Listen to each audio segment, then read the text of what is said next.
A single gunshot was all it took to kill the heir, but it took an entire empire to bury the truth alive. They wiped the blood, burned the bedsheets, and bought the system. They thought the secret of that night was buried. They were wrong. What was the secret the Reynolds dynasty was willing to kill a second time to protect? Every brick used to build the Reynolds empire was also a brick that built the curse. And the man who laid the first stone was Richard Joshua Reynolds. Born in the ashes of the Civil War, R.J. didn't just see a tobacco leaf. He saw the future of American industry. While his peers tried to rebuild the past, he designed the future. In 1874, with a singular, obsessive focus, he arrived in Winston, North Carolina.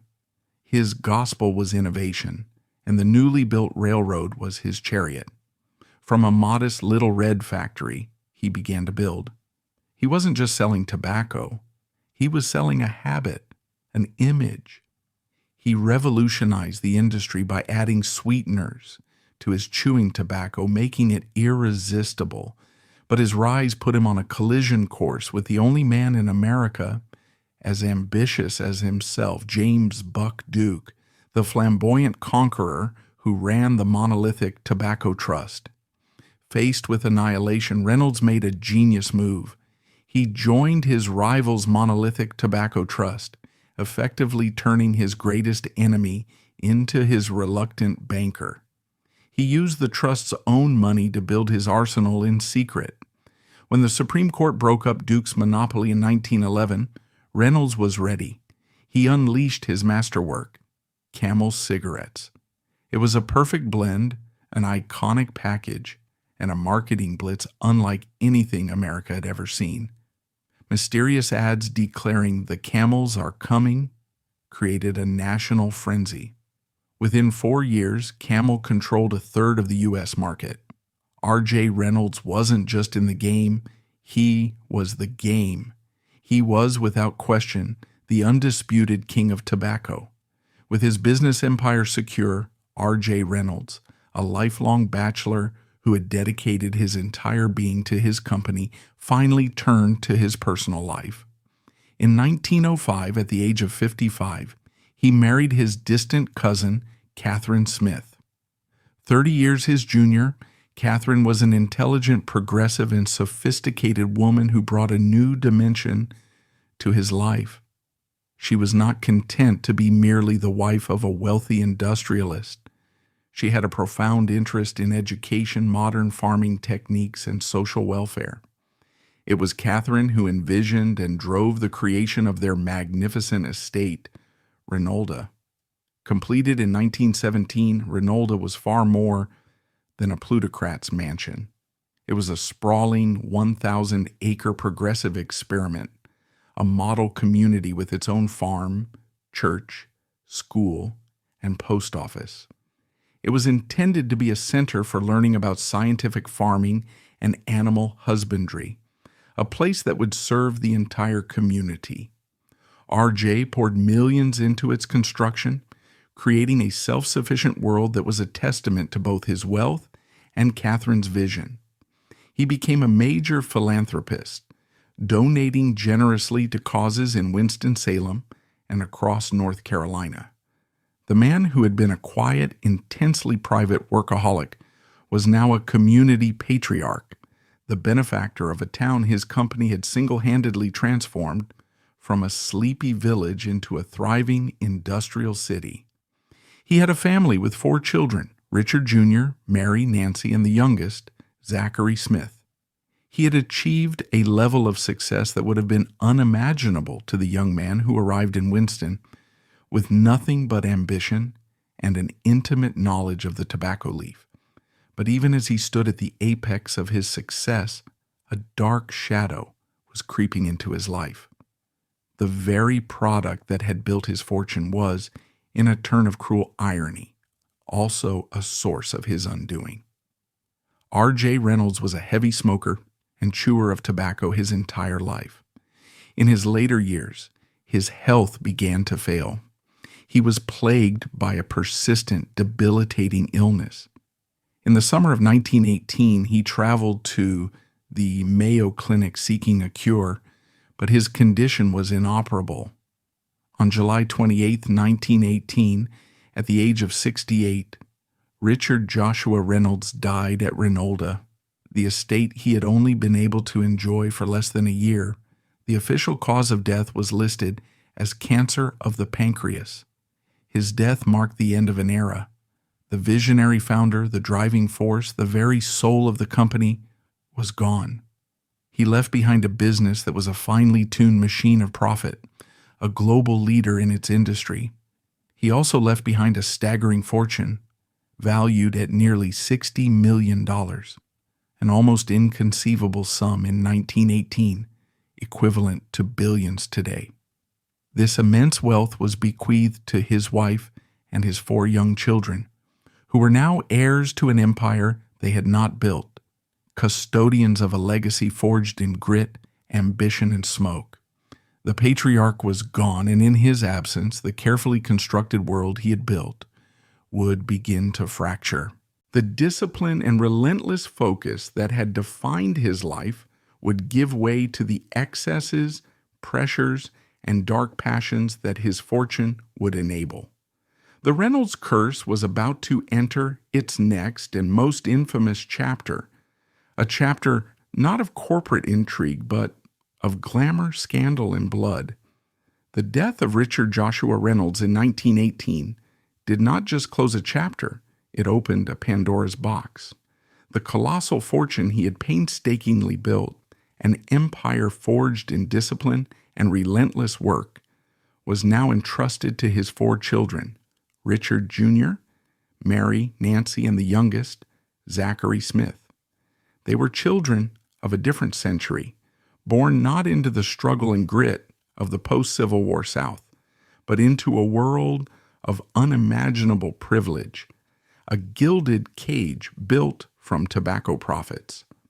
Their mother, Catherine, now the matriarch of the dynasty, faced the Herculean task of raising them amidst a fortune that could just as easily corrupt as it could empower.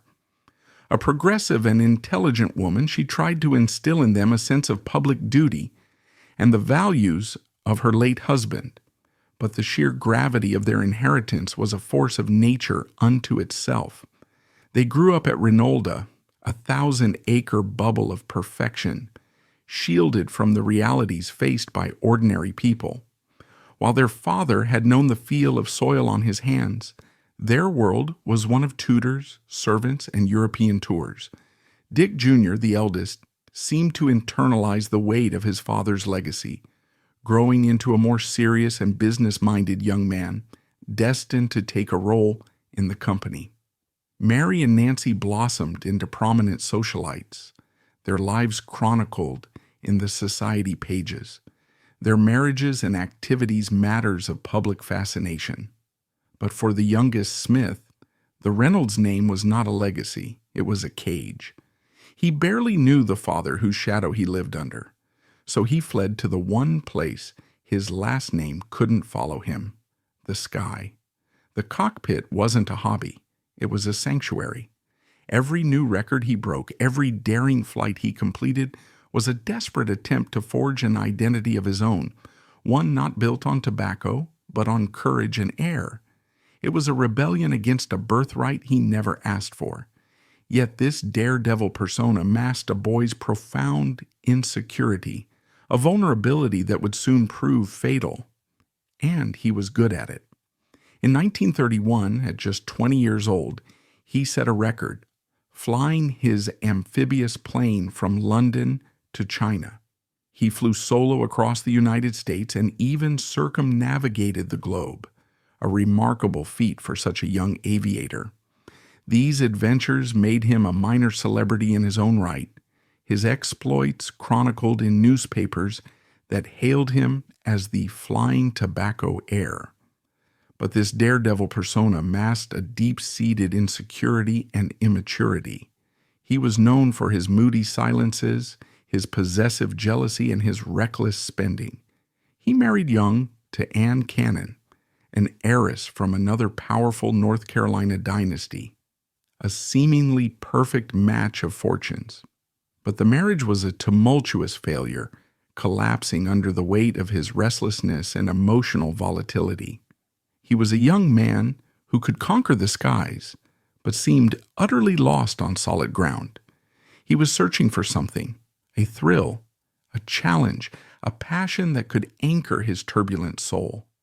And in the glittering, bohemian world of New York City, he was about to find it.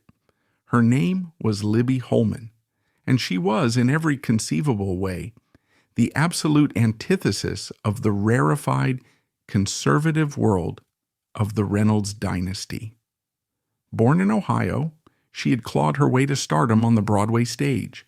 She was not a conventional beauty, but she possessed a magnetic, androgynous charisma and a voice that could break your heart. She was a torch singer, a specialist in songs of unrequited love, despair, and longing. When Libby Holman sang, audiences were mesmerized. She wasn't just performing a song, she was living it, channeling a deep well of melancholy that felt raw and real. Her signature song, Moanin' Low, became a national sensation, but her fame was built as much on scandal as on talent. In an era of strict social mores, Libby lived an openly bohemian life. She was proudly and publicly bisexual, counting both men and women among her lovers, including members of the Dupont family and the avant-garde actress Tallulah Bankhead. She was a fixture of the New York speakeasy scene, known for her sharp wit, her heavy drinking, and her utter disregard for convention.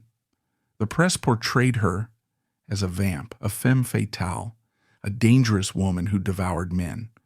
To the conservative high society of Winston-Salem, she was everything they feared and despised. And to the young, impressionable, and thrill-seeking Smith Reynolds, she was the most intoxicating creature he had ever seen. Their paths crossed in 1930, when Smith, newly separated from his first wife, saw Libby perform on Broadway. He was instantly captivated, completely starstruck by this older, worldly, and dangerously alluring woman. She was 25, he was just 19. He began a relentless courtship using the primary tool at his disposal, his vast fortune. He followed her from New York to Palm Beach, showering her with extravagant gifts, jewels, cars, and even his own private airplane, which he offered to teach her to fly. Libby at first was amused, perhaps even a bit contemptuous of this lovesick boy millionaire. She was a fiercely independent woman, accustomed to being in control, but Smith's adoration was absolute, his pursuit obsessive. He offered her a world of limitless wealth and adventure, a stark contrast to the often precarious life of a stage performer.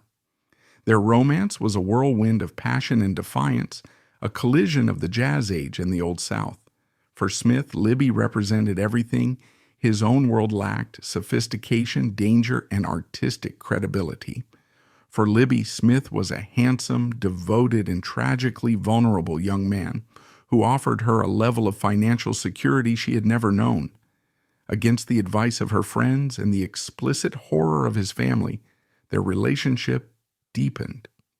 On November 29, 1931, in the small town of Monroe, Michigan, far from the prying eyes of the press and their families, Zachary Smith Reynolds and Libby Holman were secretly married. They believed their secret union would protect them, giving their improbable love a chance to grow. In reality, they had just lit the fuse on a powder keg. The secret of their marriage lasted only a few months. When the news broke in the spring of 1932, it caused a predictable firestorm. The Reynolds family was appalled. They saw Libby as a gold-digging adventuress, a scandalous woman who had entrapped their troubled young heir. Smith brought his new bride home to Reynolda, hoping to integrate her into his world, but the attempt was a disaster. Libby, with her bohemian friends, her theatrical manner, and her Jewish heritage, was treated as a hostile outsider. The cavernous halls of the mansion, which she nicknamed the smokehouse, felt like a prison. She found the staid, formal life of Winston-Salem suffocating. The marriage, born in a whirlwind of passion, quickly began to unravel under the immense pressure. The very qualities that had drawn them together now drove them apart. Smith's boyish adoration curdled into a dark, possessive jealousy.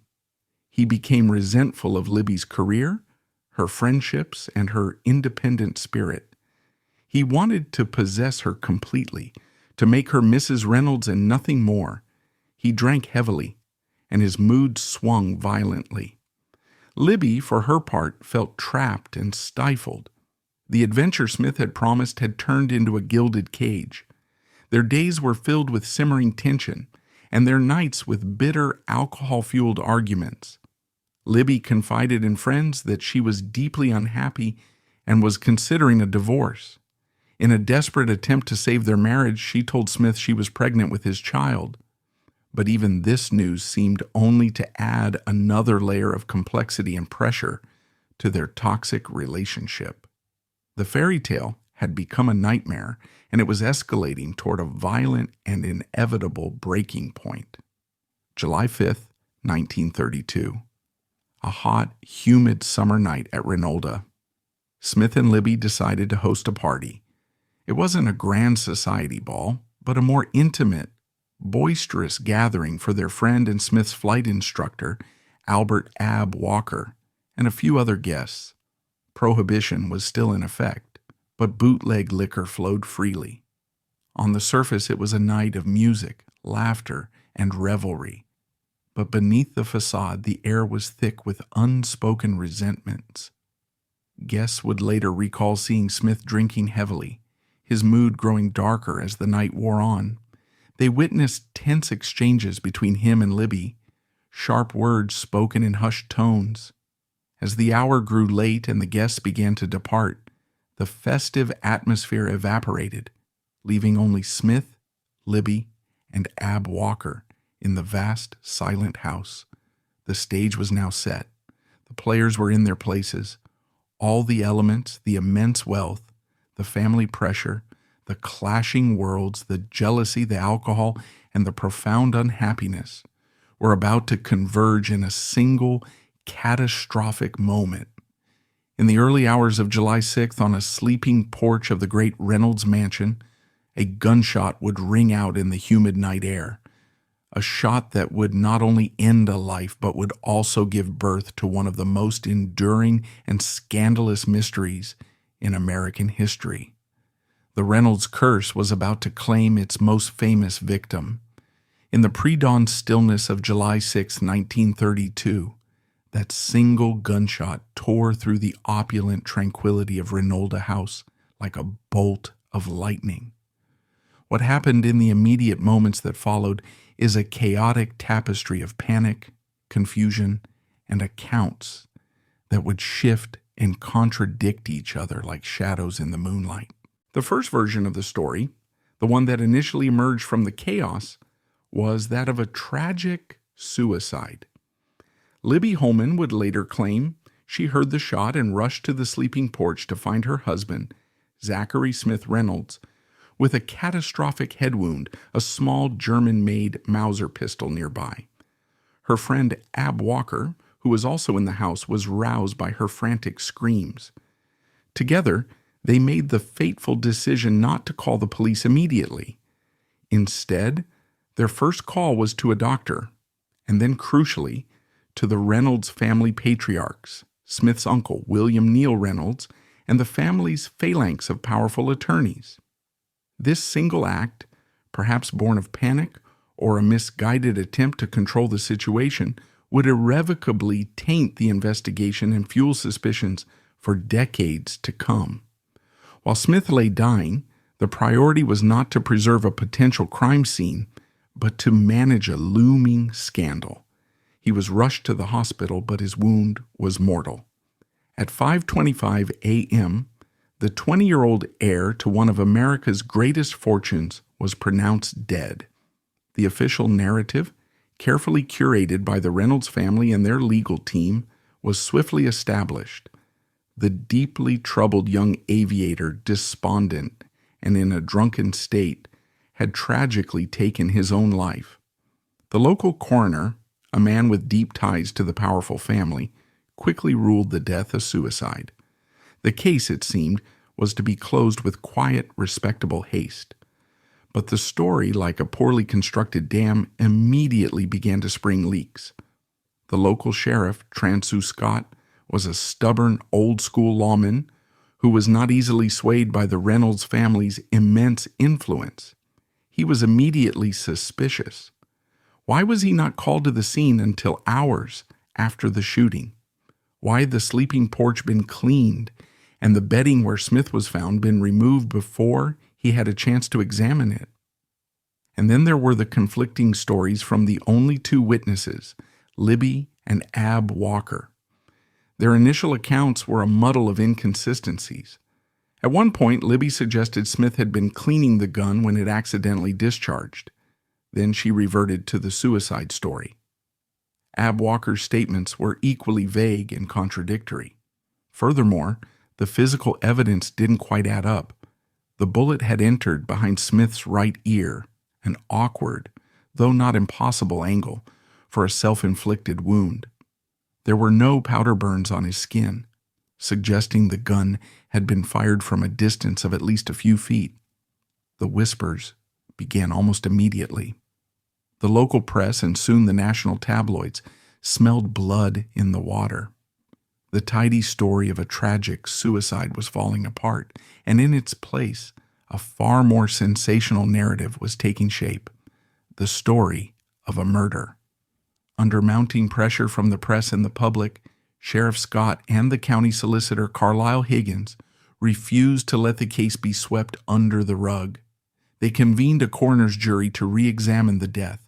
For 6 days the jury heard testimony, not just from Libby and Ab, but from the party guests, the servants at Reynolds, and the doctors who had treated Smith. A picture emerged of a deeply toxic and volatile marriage, of Smith's suffocating jealousy and Libby's desperate unhappiness. The jury heard testimony that Libby had been seen with bruises. They heard of Smith's threat, allegedly made to his first wife, that if she ever left him, he would kill himself and make it look like she had murdered him. Every detail, every rumor, every piece of gossip was dissected and amplified. On August 4th, 1932, the coroner's jury delivered its bombshell verdict. They overturned the initial suicide ruling, declaring that Smith Reynolds had died from a bullet wound inflicted by a person or persons unknown. The phrase hung in the air, a direct and damning implication. The floodgates were now open. The matter was handed to a grand jury, and the national media descended on Winston-Salem in a frenzy. Libby Holman was transformed overnight from a grieving widow into the prime suspect. She was cast in the role she so often played on stage, the dangerous femme fatale, the older sexually liberated torch singer who had lured the boy millionaire to his doom for his fortune. Ab Walker was cast as her co-conspirator, perhaps even her lover. It was a story tailor-made for the Depression-era public's appetite for scandals of the rich and famous. The grand jury proceedings were a media circus. Libby Holman, now visibly pregnant with Smith's child, was the star witness.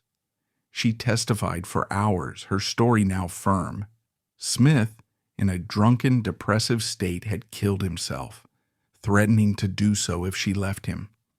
But the circumstantial evidence, the shifting stories, and the immense public pressure were too much to overcome. The grand jury indicted both Libby Holman and Ab Walker for the first-degree murder of Zachary Smith Reynolds. The charge carried a mandatory death sentence in the electric chair.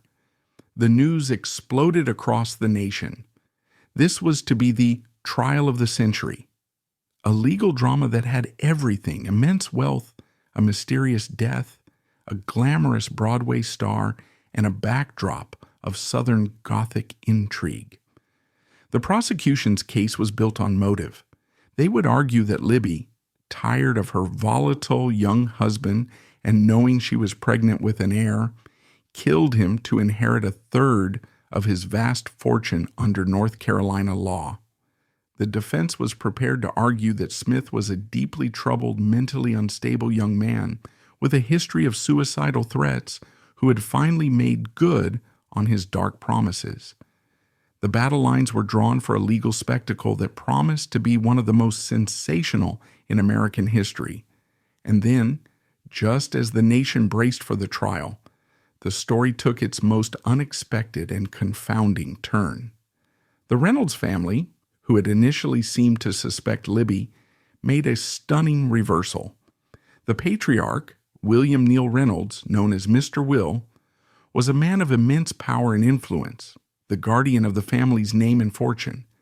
He was a deeply conservative private man, and the prospect of a public trial was, to him, anathema. A trial would mean airing all the family's dirty laundry in public. It would mean days, perhaps weeks, of testimony about Smith's drinking, his mental instability, and the toxic details of his marriage. It would mean dragging the revered Reynolds name through the mud of tabloid sensationalism, regardless of the verdict. For Mr. Will and the rest of the family, the cost of a public spectacle was far greater than the cost of an unsolved mystery. Protecting the family's reputation was paramount. In a move that shocked the legal world, the Reynolds family immense social and political influence to pressure the county solicitor Carlisle Higgins. They communicated that they believed Smith's death was in fact a suicide and that they did not want to see Libby Holman, the mother of their unborn grandchild, prosecuted for murder.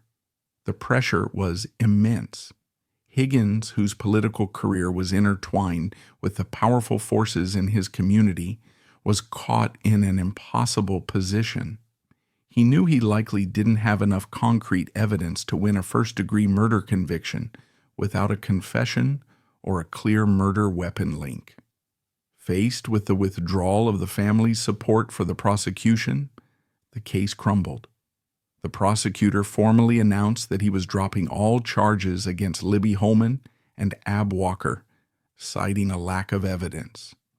There would be no trial, no jury, no verdict, just an abrupt, deafening silence. Libby Holman was a free woman, but she would be tried and convicted forever in the court of public opinion. She gave birth to a son, Christopher, but her career never fully recovered from the scandal. The Reynolds family had successfully protected their name from the indignity of a public trial, but in doing so, they had sealed the mystery forever. Was it murder? A tragic, impulsive suicide by a deeply disturbed young man? Or a drunken accident? A moment of reckless gunplay that ended in tragedy, later covered up in a panic. The truth died that night at Reynolda, buried under a mountain of conflicting testimony, compromised evidence, and the immense weight of a family's desire for privacy. The death of Zachary Smith Reynolds would remain the dark beating heart of the Reynolds Curse, a permanent stain of scandal and suspicion.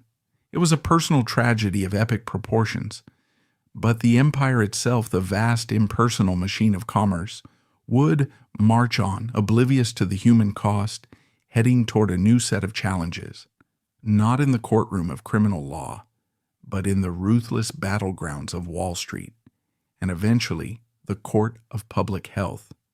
The scandalous, unresolved death of Zachary Smith Reynolds cast a long, dark shadow over the family, but it barely registered as a tremor in the foundations of the corporate empire he was meant to inherit. While the family retreated to lick its wounds and protect its privacy, the R.J. Reynolds Tobacco Company, now a massive publicly traded entity, marched relentlessly forward. The Great Depression, which crippled so many other industries, barely slowed it down. In times of hardship, people clung to their small, affordable vices, and cigarettes were chief among them. During World War II, Camel cigarettes were a staple in soldiers' C rations, solidifying their image as a patriotic American brand. The post-war economic boom saw the company's profits soar to astronomical heights. The personal, familial character of the company, however, began to fade. The era of the visionary founder was long gone. The company was now led by RJ's brother, William Neal Reynolds, and increasingly by a new breed of professional managers, men with MBAs, not a personal connection to the tobacco leaf. They were strategists and financiers, and they saw a future fraught with peril.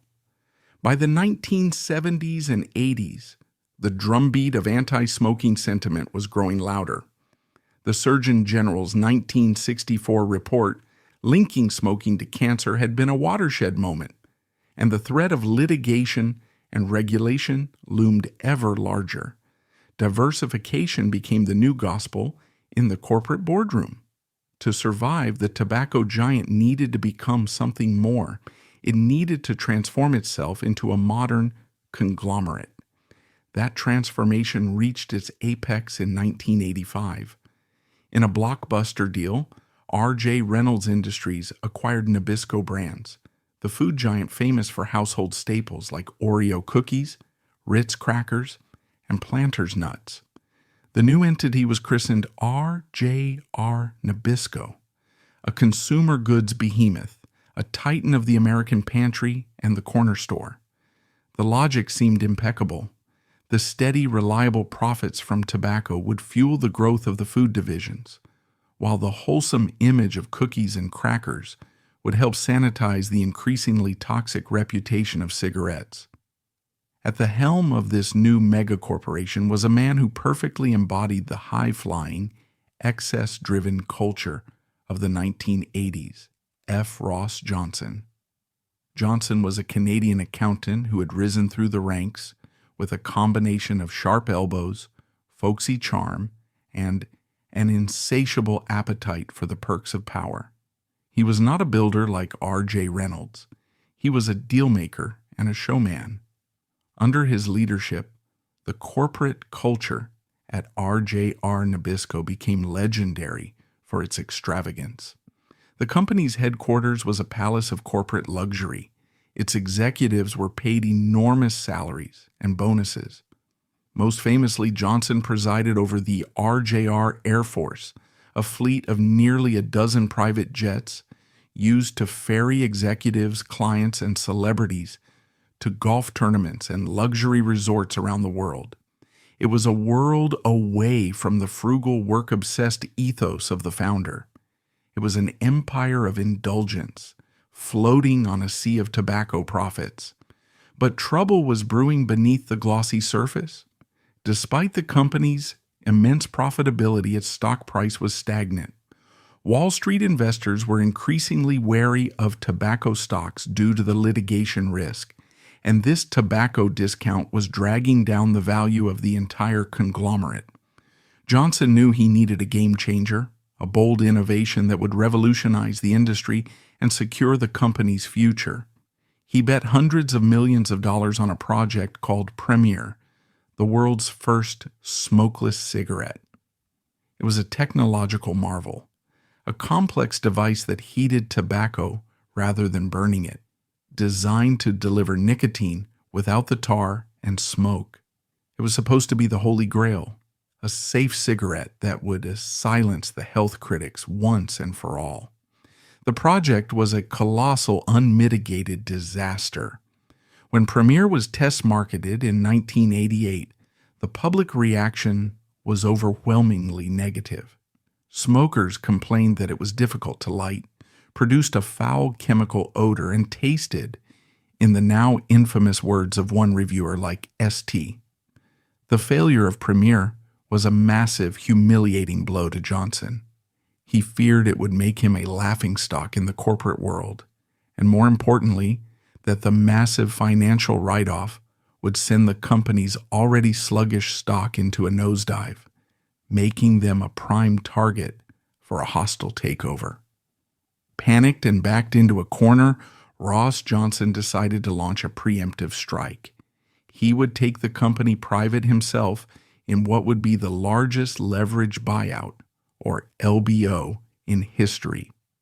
A leverage buyout is a high-stakes financial maneuver where a group of investors, often including the company's own management, buys the company using a minimal amount of their own money and a huge amount of borrowed funds.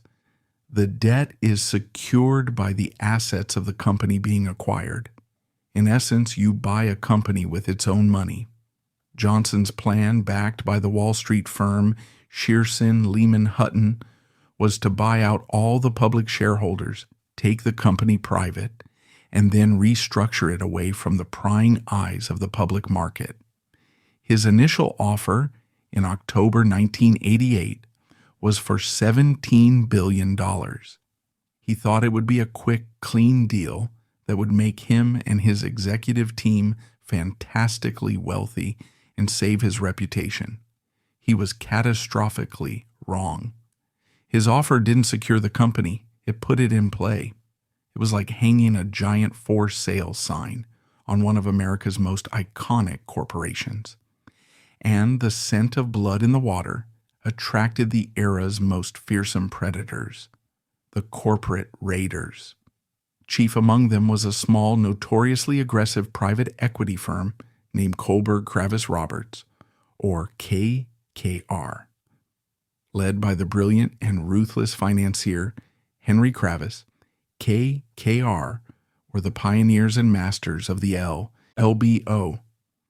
They saw RJR Nabisco not as a legacy to be preserved, but as a collection of undervalued assets, a cash cow tobacco business, and a portfolio of stellar food brands that could be bought with debt, broken up, and sold for an immense profit.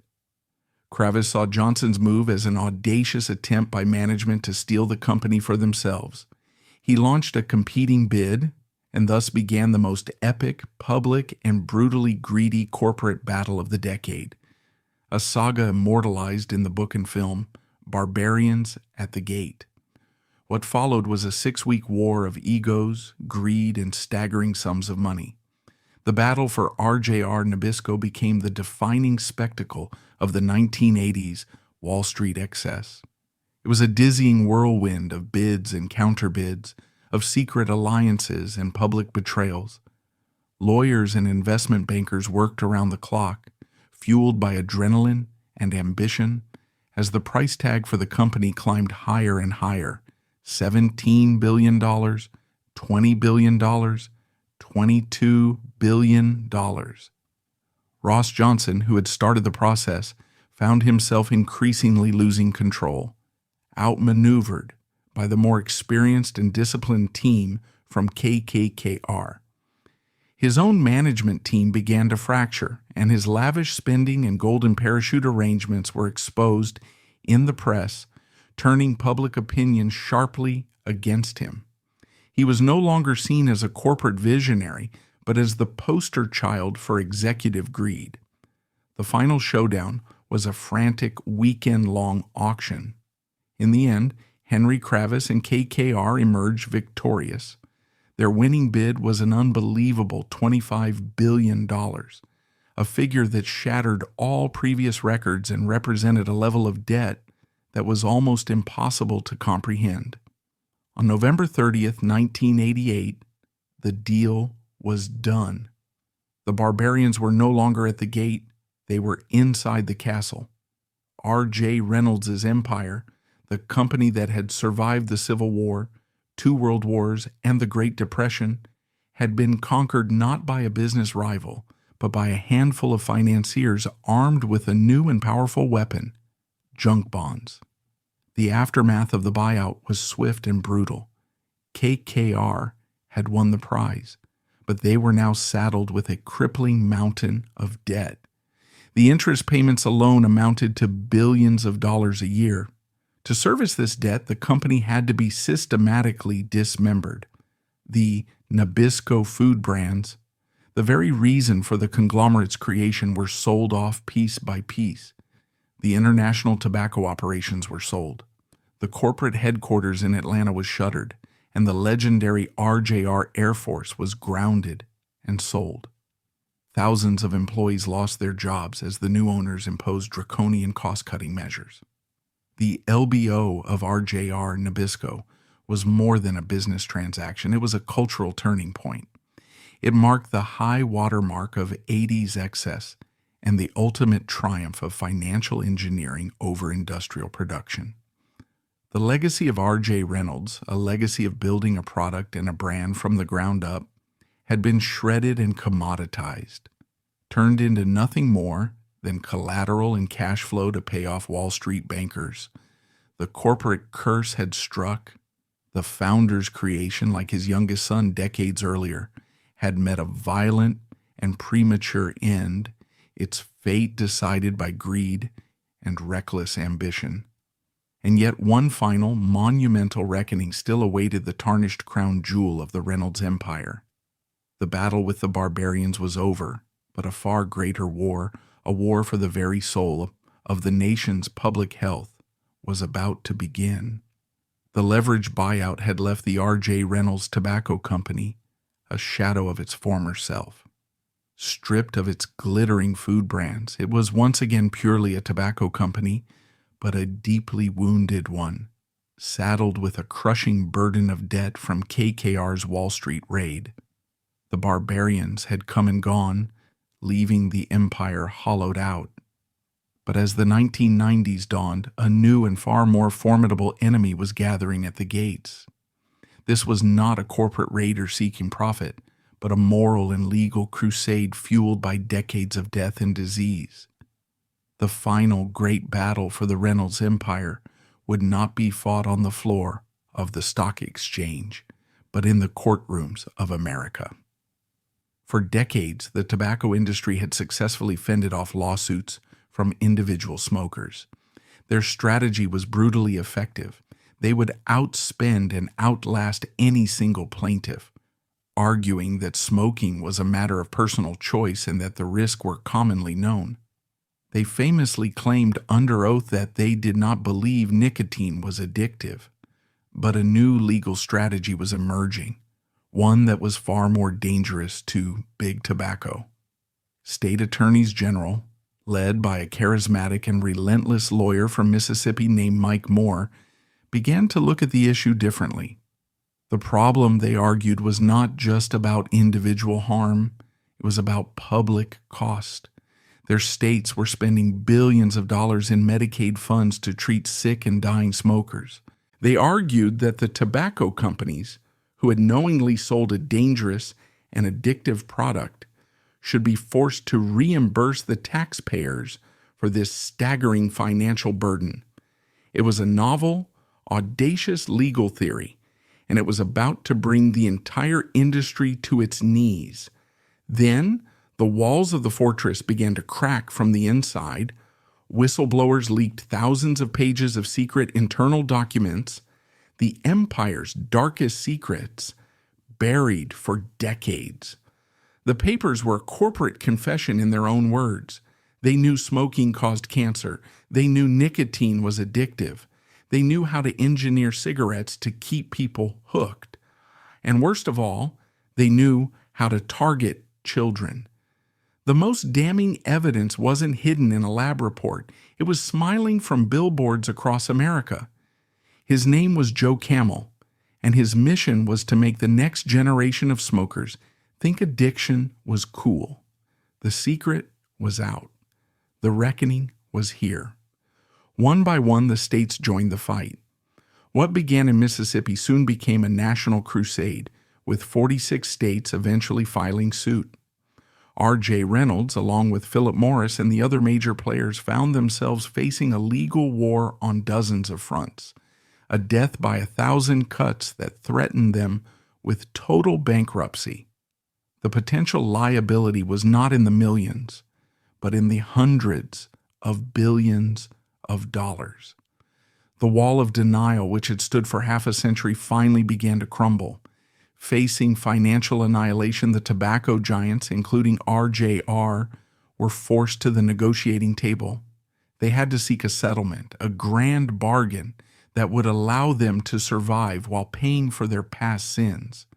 The negotiations were complex and arduous, but in November of 1998, they reached a landmark agreement, a document that would forever change the landscape of American business and public health, the Master Settlement Agreement.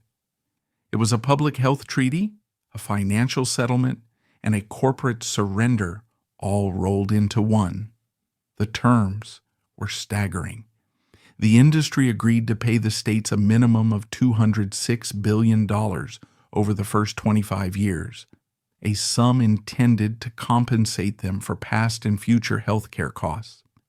It was the largest civil settlement in U.S. history. R.J. Reynolds, as one of the primary manufacturers, was on the hook for a massive portion of that payment, a perpetual financial penance for the profits of the past. But the MSA was about more than just money. It was about fundamentally changing the way tobacco was sold and marketed in America. The agreement imposed sweeping permanent restrictions on the industry. The cartoon characters, like the controversial Joe Camel, were banned forever. All outdoor billboard and transit advertising was eliminated. Branded merchandise, t-shirts, hats, and other gear that turned customers into walking advertisements was forbidden. Product placement in movies, television, and video games was outlawed. The agreement also funded a national anti-smoking campaign, using the industry's own money to educate the public, particularly young people, about the dangers of their products. It was a profound and humiliating reversal. The very tools of marketing and cultural influence that R.J. Reynolds himself had pioneered to build his empire were now being systematically dismantled and turned against his own company. The most significant aspect of the MSA, however, may have been the release of the documents. Millions of pages of the industry's darkest secrets were made public, housed in online archives for the entire world to see. It was a forced confession on an industrial scale. The empire that Richard Joshua Reynolds built on a foundation of quality and innovation was now permanently stained, its legacy forever intertwined with deception and public harm. The reckoning had finally come.